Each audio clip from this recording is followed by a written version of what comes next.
जय गुरुदेव। और दोस्तों, मेरे चैनल तंत्र अप्सरा साधना में आपका एक बार फिर से हार्दिक स्वागत है। और देखिए, आज मैं आपके सामने जो साधना बताने वाला हूँ वो साधना है किसी भी व्यक्ति के भूत और भविष्य काल को जानने की साधना, और वो भी साबर मंत्र के द्वारा। तो देखिए, आप तो सभी जानते भी हैं कि साबर मंत्रों की जो महत्वता है वो बहुत ज़्यादा है आज के समय में, क्योंकि हर व्यक्ति के पास में इतना टाइम नहीं है कि वो साधना के लिए बहुत लंबा टाइम दे सके। और साबर मंत्रों की जो साधनाएं हैं वो साधनाएं बहुत जल्दी और सरलता से सिद्ध हो भी जाती हैं।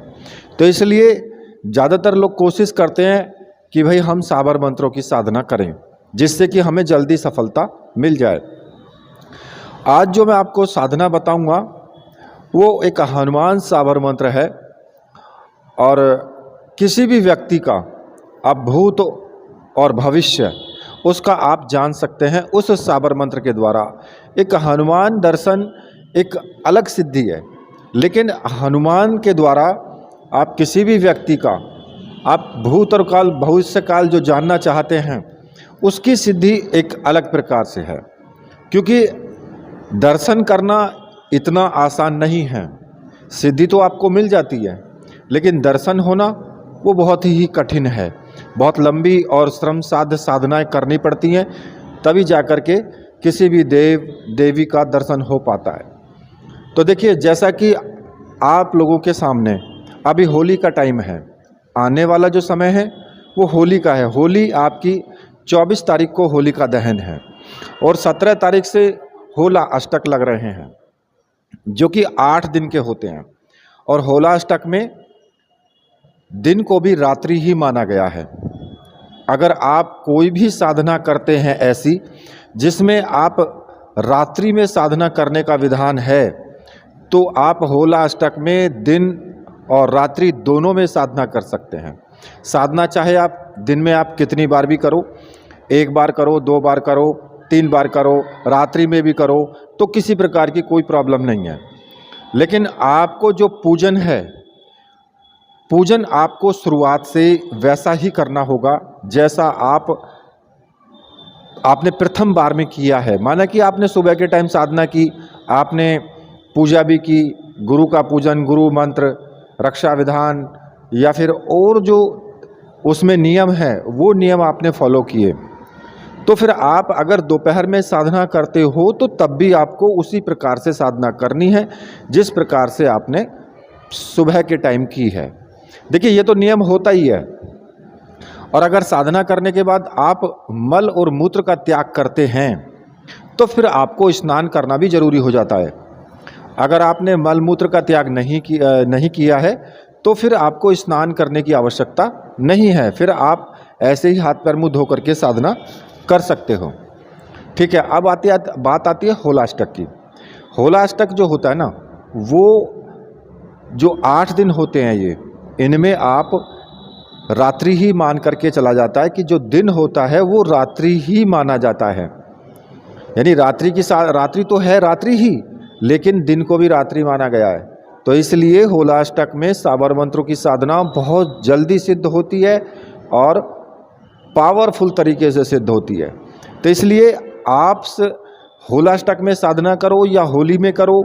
हनुमान साधना तो आप किसी भी मंगलवार से भी कर सकते हो, या फिर आप होलाष्टक में कर सकते हो, होली में कर सकते हो, दीपावली में कर सकते हो, शिवरात्रि से कर सकते हो, या फिर जन्माष्टमी से भी कर सकते हो। देखिए, ये जो मंत्र है जो मैं आपको बताऊंगा, इसकी जो साधना है ये आप कभी भी कर सकते हैं। अगर कोई विशेष दिन नहीं है तो फिर आप किसी भी मंगलवार से ये साधना शुरू कर सकते हैं।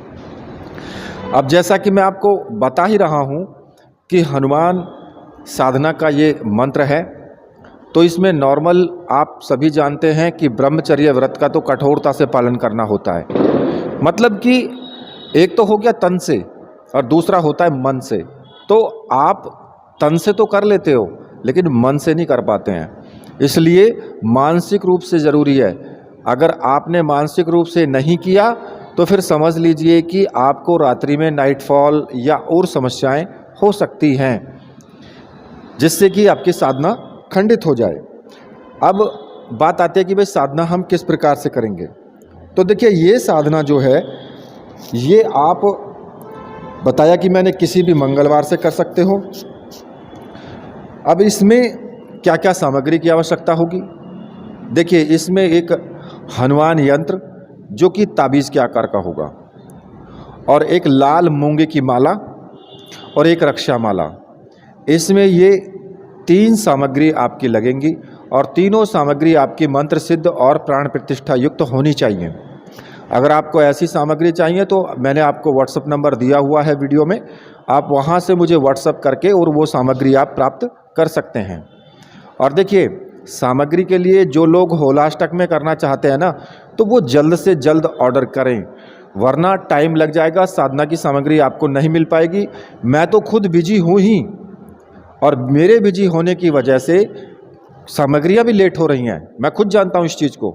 लेकिन फिर भी मैं आपसे कहूँगा कि भाई आप थोड़ा जल्दी करें, जिससे कि आपको साधना की सामग्री टाइम से मिल जाए। ठीक है, और सामग्री तो आपको 100% मिलेगी, इसमें बिल्कुल भी संशय करने की आवश्यकता नहीं है। ठीक है, अब आपको क्या करना होगा कि मान लिया कि आप साधना कभी भी जब भी शुरू करो तो आपको एक तो चौकी चाहिए जिस पर कि आप लाल रंग का कपड़ा बिछा लें और अपने गुरु की तस्वीर रख लें।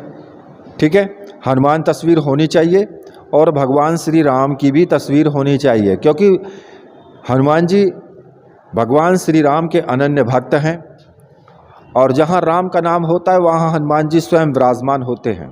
ठीक है, तो ये 3 तो आपको चाहिए ही चाहिए तस्वीरें। अगर एकांत रूम हो तो बहुत अच्छी बात है, और एकांत में ही करें तो ज़्यादा अच्छा है, क्योंकि हमेशा जो साधनाएं हैं, सिद्धियां हैं, वो एकांत में ही की जाती हैं। ठीक है, वैसे तो आप अपने पूजा घर में भी कर सकते हो, लेकिन फिर आपको बोलना पड़ेगा कि भाई मैं इतने मंत्र जाप करूँ, इतने कोई भी कमरे में प्रवेश ना करे। अब चौकी पर आपको पूर्व दिशा या उत्तर दिशा की तरफ मुख करके आपको बैठ जाना है। स्नान आदि कर लें, लाल रंग का आसन नीचे बिछाएं, और हो सके तो एक गमछा जरूर रखें लाल रंग का, एक छोटा सा कपड़ा जो कंधे पर डाला जाता है वो आप लाल रंग का रखें, या फिर लाल रंग के ही आप कपड़े भी पहन सकते हैं तो अच्छा रहेगा। सामने लाल रंग का कपड़ा आपने बिछा भी लिया है चौकी पर, और वहीं पर आपको क्या करना है, एक छोटी सी ढेरी बना ले चावल की, लाल रंग से रंग करके एक छोटी सी चावल की ढेरी बना लें, और उस ढेरी के ऊपर जो ताबीज़ आकार का हनुमान यंत्र है उस यंत्र को आप स्थापित कर दें। ठीक है, रक्षा माला को अपने गले में धारण कर लें, क्योंकि ये विशेष मंत्रों से सिद्ध होती है और साधना में आपकी रक्षा भी करती है। इसमें अब आपको क्या करना होगा कि सामने अपने गुरु का फोटो, जो भी आपके गुरु हैं, भगवान शिव हैं तो भगवान शिव की फ़ोटो रखें। अगर आपने स्वामी निखिलेश्वरानंद जी को गुरु माना है तो फिर आप उनकी फ़ोटो सामने रखें, और भगवान श्री राम यानी राम दरबार हो तो अच्छी बात है, राम दरबार की ही फ़ोटो रख लें, उसमें सभी की फ़ोटो आ जाती है। ठीक है, और एक घी का दीपक आपको जला लेना है, और साधना काल में अखंड दीपक जलता रहना चाहिए जब तक आप मंत्र जाप करते हैं तब तक। ठीक है, अखंड वैसे जलाने की ज़रूरत नहीं है कि भाई पूरे दिन जलाएं आप, नहीं, जब तक आप मंत्र जाप करें तब तक जलता रहे वो, बस इस चीज़ का आपको ध्यान रखना है। अगरबत्ती धूप बत्ती जो भी आपके पास है वो भी आप जला लें, थोड़े से लाल रंग के पुष्प ले लें। ठीक है, और सिंदूर ले लें टीका लगाने के लिए। अब आपको क्या करना है कि सबसे पहले आपको अपने गुरु का पूजन करना है। जो भी आपके गुरु हैं, गुरु जी को आप धूप दीप दिखाएंगे, उनको पुष्प चढ़ाएंगे, उनको सिंदूर का टीका लगाएंगे और चावल चढ़ाएंगे, और गुरु जी से आपको प्रार्थना करने की, गुरुदेव मैं ये हनुमान मंत्र सिद्ध करने जा रहा हूँ, इस साधना में मुझे पूर्ण सफलता मिले, आप मुझे आशीर्वाद दीजिए और आज्ञा प्रदान कीजिए। और गुरु जी से मन ही मन आज्ञा लेकर के अपने गुरु मंत्र का एक माला का जाप जरूर करें, और गुरु माला से ही करें। अब जिन्होंने भगवान शिव को गुरु माना है वो ओम नमः शिवाय इस मंत्र का जाप करें, और जिन्होंने स्वामी निखिलेश्वरानंद जी को गुरु माना है वो ओम परम तत्वाय नारायणाय गुरुभ्यो नमः इस मंत्र का जाप करें। अब गुरु मंत्र का जाप तो आपकी इच्छा पर निर्भर करता है कि भाई आप कितने माला आप जाप करना चाहते हैं, तो उतने माला का आप जाप जरूर करें। ठीक है, और गुरु जी को प्रणाम करने के बाद फिर आपको क्या करना होगा कि आप इस बात को जानते ही हैं कि ये एक साबर मंत्र है, और साबर मंत्र को सिद्ध करने से पहले सर्वार्थ साधक साबर मंत्र का जाप जरूर करना चाहिए, और ज़्यादा नहीं तो 21 बार तो जरूर करना चाहिए। मैं तो 21 बार कहूँगा कम से कम, ज़्यादा तो आप एक माला का भी जाप कर सकते हो, वो मैं आपको बता रहा हूँ। गुरु सठ गुरु है वीर, गुरु साहब सुमरो बड़े भात, सिंगी टोरा वन कहो मन्नाव करतार, सकल गुरुन का हर बजे घट्टा पकड़ उठ जाग, चेत संभार श्री परमहंस। इस मंत्र का आपको 21 बार जाप जरूर करना है, क्योंकि इस मंत्र का जाप करने से साधना सरलता से सिद्ध हो जाती है, किसी प्रकार का कोई विघ्न नहीं आता। ठीक है। अब इसके बाद आपको क्या करना है कि इसके बाद में आपको अपने उल्टे हाथ में थोड़े से चावल ले लें और सीधे हाथ से सभी दिशाओं में चावल फेंकते हुए आपको एक रक्षा विधान करना है। ओम असर्पंतु ये भूता है भूमि संस्था, ये भूता है विघ्नकर्तास्ते नश्यंतु शिवाज्ञा, अब कर्माणांतु भूतानि पिशाच सर्वतो देशम, सर्वेशाम विरोधेन पूजा कर्म समारंभे। क्योंकि अगर आप इस मंत्र का जाप करते हुए अपने चारों तरफ उस कमरे में सभी दिशाओं में चावल फेंक देते हैं, तो जहाँ तक चावल चले जाएंगे वहाँ तक कोई भी किसी भी प्रकार की, ना तो कोई भूत प्रेत आएगा, ना ही कोई सर्प बिच्छू आएंगे, वो एक तरीके से पूरा रक्षा विधान हो जाएगा। ठीक है। इसके बाद आपको भगवान श्री राम का पूजन जरूर करना है, क्योंकि देखिए हनुमान जी राम जी के अनन्य भक्त हैं, और जहाँ राम होंगे वहाँ पर हनुमान जी स्वयं विराजमान हो जाते हैं, और जो राम का भक्त होगा उसकी रक्षा हनुमान स्वयं करते हैं। तो इसलिए भगवान श्री राम का पूजन जरूर करें। जो फोटो सामने रखा है उस पर भी आपको टीका लगाना है, पुष्प चढ़ाने हैं, धूप दीप दिखानी है, और जो चावल चढ़ाने हैं, और उसके बाद आपको भगवान श्री राम के मंत्र का 5 मिनट ध्यान करते हुए आपको मंत्र जाप करना है। आप बिना माला के कर सकते हैं, इसको ज़रूरत नहीं है कि माला की आवश्यकता हो। ठीक है। आपको जो मंत्र जपना है मैं आपको बता रहा हूँ, राम रामाय नमः। इस मंत्र का 5 मिनट बैठ करके ध्यान लगा करके और मंत्र जाप करें, और भगवान श्री राम से प्रार्थना करें कि आप मेरी रक्षा करें। क्योंकि देखिए साबर मंत्र कोई भी हो, उनमें कुछ ना कुछ तो किसी ना किसी की आन दी जाती है, इसलिए आप अपनी रक्षा के विधान के लिए भगवान श्री राम से प्रार्थना करते हैं तो हनुमान जी बिल्कुल शांत रहेंगे। चाहे आपने उनको कोई भी किसी भी प्रकार की उनको शपथ दी है, तब भी वो कुछ नहीं करेंगे। ठीक है। और देखिए फिर आपको जो करना है, जो हनुमान जी की फ़ोटो रखी हुई है, हनुमान जी को आपको सिंदूर का टीका लगाना है, लाल रंग के पुष्प चढ़ाने हैं, धूप दीप दिखाने हैं, और चावल भी चढ़ाने हैं उनको, और पूर्ण श्रद्धा के साथ आप उनको चढ़ाएं, पूर्ण श्रद्धा से। क्योंकि आपके वो एक तरीके से आप उनकी साधना कर रहे हैं, उनकी सिद्धि कर रहे हैं, तो इसलिए उनको पूर्ण रूप श्रद्धा के साथ में उनको सभी चीज़ें अर्पित करें। और भोग भी आप लगा सकते हैं। ठीक है। अगर आप भोग लगाना चाहते हैं तो लड्डू का भोग लगा सकते हैं, बूंदी का भोग लगा सकते हैं, किसी भी मेवा मिष्ठान का भोग लगा सकते हैं, और उस भोग को फिर आप स्वयं खा सकते हैं। ठीक है। या अपने परिवार में भी खिला सकते हैं, किसी प्रकार की कोई प्रॉब्लम नहीं है। अब उनको भोग, उनका पूजन करने के बाद आप उनसे प्रार्थना करेंगे हाथ जोड़ करके कि मैं आपका एक छोटा सा बच्चा हूँ, मैं आपकी साधना सिद्धि को नहीं जानता हूँ, ना ही मैं किसी पूजा विधान को जानता हूँ, मैं सिर्फ आपकी भक्ति कर रहा हूँ। आप मुझे मेरे ऊपर दया करें और मुझे आशीर्वाद प्रदान करें। इस प्रकार से हाथ जोड़ करके हनुमान जी से प्रार्थना करें, और उसके बाद फिर आपको मूंगा माला से मंत्र जाप आपको शुरू कर देना है। अब जो मंत्र आपको जपना है मैं आपको बता रहा हूँ।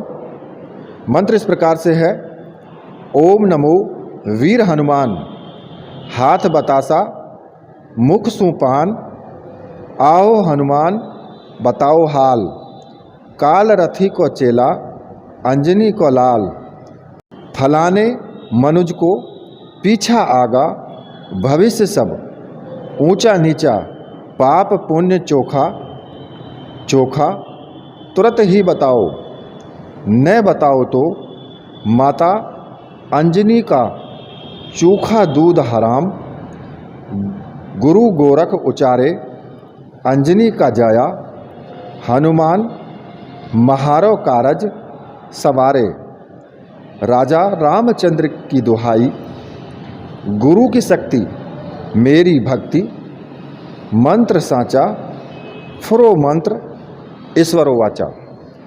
तो देखिए इसमें मैंने एक जगह मंत्र में शब्द आया है फलाने मनुज को, ठीक है। जो फलाने मनुज आया है ना, उसमें फलाने की जगह आपको उस व्यक्ति का नाम लेना है जिस व्यक्ति का आपको भूत भविष्य देखना है। ये तो मैं आपको प्रयोग के समय की बात बता रहा हूँ, लेकिन फिलहाल में जो मंत्र का जाप है वो आपको इसी प्रकार से करना है जैसे मैंने बताया है। इसमें फलाने शब्द आया है तो फिर आप इसमें फलाने शब्द का ही इस्तेमाल करेंगे, ठीक है। और इस मंत्र की मूंगा माला से आपको मंत्र जाप शुरू कर देना है। और देखिए मंत्र जाप में आप 5 माला का जाप कम से कम करें, कम से कम। ज़्यादा से ज़्यादा तो आप कितना भी कर सकते हो, वो तो आपकी इच्छा के ऊपर डिपेंड है कि भैया आप कितना करना चाहते हो। अगर आप भोलाष्टक में साधना करते हो तो फिर आप रात दिन जाप कर सकते हो। 8 दिन के अंदर अंदर आपको बहुत कुछ अनुभूतियाँ प्राप्त हो जाएंगी। होली तक आप कर सकते हो, ठीक है। अगर होली के बाद करना चाहते हो तो फिर आप लगातार जाप करो जब तक कि आपको ऐसा महसूस ना हो जाए कि मैं किसी भी व्यक्ति को देख करके और उसका जो है जो लेखा जोखा है वो मेरे मन में आ रहा है। क्या मन में आ रहा है उसको जब आप बताएंगे तो वो सत्य निकलता है। जब तक ऐसा महसूस ना हो तब तक आप मंत्र जाप करें। अब देखिए इसमें आपको मैं यहाँ पर एक बात बता दूं कि देखिए आपने मान लिया 21 दिन मंत्र जाप किया और 21 दिन में आपने 5 माला का जाप किया, तो आपको जो सिद्धि है वो आपके जो कर्म हैं, जो आपने जो नियम हैं उनके ऊपर निश्चित है कि उन्हीं के ऊपर आपको सिद्धि प्रदान होगी। अब अगर आपने सही प्रकार से नियम फॉलो नहीं किए हैं तो आपको टाइम ज़्यादा लग जाता है, आपका चिंतन ज़्यादा अच्छा नहीं है तो भी आपको टाइम ज़्यादा लग जाता है जबकि सिद्धि मिलने में। और इसलिए मंत्र जाप को एकाग्रता के साथ में आंख बंद करके करें। अगर आपके आसपास कुछ ऐसा लग रहा है कि कोई अंदर है, कोई जा रहा है, कोई आ रहा है, कोई टच कर रहा है, कोई कुछ हो रहा है, तो आप उस पर ध्यान ना दें बिल्कुल भी। आप अपना मंत्र जाप करते रहें बैठे हुए आराम से, क्योंकि आप भगवान श्री राम को ध्यान में रख करके आप मंत्र जाप हनुमान जी का करते रहें। इसी मंत्र का आपको जाप करना है। अब 5 माला 21 दिन करें, 41 दिन करो, 31 दिन करो, वो आपके ऊपर डिपेंड करता है, ठीक है। जब आप मंत्र जाप पूरा कर लें तो उसके बाद जो प्रयोग करना है वो भी मैं आपको बता रहा हूँ कैसे करना है। लेकिन उससे पहले मैं आपको बताऊँ कि मानसिक रूप से ब्रह्मचर्य व्रत का पालन जरूर होना चाहिए। हमेशा यम नियम के सिद्धांत जो भी हैं कि आपके किसी कार्य करने से किसी भी व्यक्ति का दिल ना दुखे, किसी व्यक्ति को परेशान नहीं करना है, किसी व्यक्ति के बारे में ईर्ष्यालु बातें या फिर आपको किसी को धोखा देना, बेईमानी करना, ये सब चीज़ें आपको नहीं करनी है जब तक साधना कर रहे हो। क्योंकि हनुमान जी सात्विक देव हैं और सात्विकता के साथ में ही पवित्रता बहुत ज़रूरी है। बहुत ही ज़्यादा शुद्ध देव हैं, इसलिए शुद्धता बहुत ज़रूरी है। शुद्धता रखोगे तो आपको सभी चीज़ें प्राप्त होंगी, अगर नहीं रखोगे तो नहीं मिलेगी कुछ भी। चाहे आप कितना भी मंत्र जाप करते रहो, कोई फ़र्क नहीं पड़ता उस चीज़ से, ठीक है। जब आप पूरा टाइम अपना कर लें 21 दिन, 31 दिन या 41 दिन, उसके बाद आपको जब प्रयोग करना है तो आपको क्या करना है कि इस यंत्र को, जो ताबीज़ रूप का यंत्र है, इसको अपने गले में धारण कर लेना है, ठीक है। और माला को आप अपने पास ही रखें, रक्षा माला को भी अपने पास रखें। हो सकता है कि आपको दोबारा से साधना करने की आवश्यकता पड़ जाए तो आप इसी सामग्री से कितनी बार भी आप साधना करो, कोई दिक्कत नहीं है। मान लिया एक बार में साधना सिद्ध ना हो तो 2 बार करो, 3 बार करो, 4 बार करो, कोई दिक्कत नहीं है, ठीक है। जब आपकी साधना सिद्ध हो जाए तो इस ताबीज़ को जो गले में पड़ा है, लाल रंग के धागे में आप प्रो करके उसको डाल लें और इस ताबीज़ को अपने हाथ में ले करके, मतलब उतार के नहीं लेना है, ऐसे ही पकड़ लेना है ताबीज़ को। ताबीज़ को सीधे हाथ से पकड़ लेना है और मंत्र का उच्चारण करना है एक बार। और जहाँ पर फलाने शब्द आया है, मंत्र के अंदर एक फलाने शब्द आया है ना, उस फलाने की जगह आपको सामने वाला व्यक्ति, जो भी व्यक्ति है, उसका नाम आपको उसमें डाल देना है। फलाने की जगह आपको नाम बोलना है उसका, जो सामने व्यक्ति है जिसका आप भूत भविष्य जानना चाहते हो। तो आपको सभी उसका जो भूतकाल है, उसका भविष्य काल है, इसने क्या क्या किया, क्या क्या इसके साथ होना है, वो सब आपको इसमें पता लग जाएगा। आपके मस्तिष्क में तुरंत आ जाएगा, या कोई आवाज़ आएगी आपके कानों में, या फिर आपके अंदर से ही एक आवाज़ उभरेगी कि इस व्यक्ति ने ऐसा किया था, इसलिए इसको ऐसा फल मिला। ये इसके साथ ये होने वाला है। आपके अंदर से ही एक अंतरात्मा से आवाज़ उठेगी, वो सत्य होगी, वही 100% सत्य होगी, आप उसको बता सकते हैं। ठीक है, तो ये भूत भविष्य जानने का आपको जो हनुमान साबर मंत्र है, ये मैंने आपको बताया है। अब आप इसकी साधना करें और बड़े अच्छे तरीके से करें, आगे सफलता पाएँ, ये मेरा आशीर्वाद है आपके लिए। इसी के साथ मैं आपसे विदा लेता हूँ। मेरे साथ बोलिए, बोलिए वीर बजरंग बली हनुमान जी महाराज की जय। बोलिए मेरे परमहंस गुरुदेव की जय।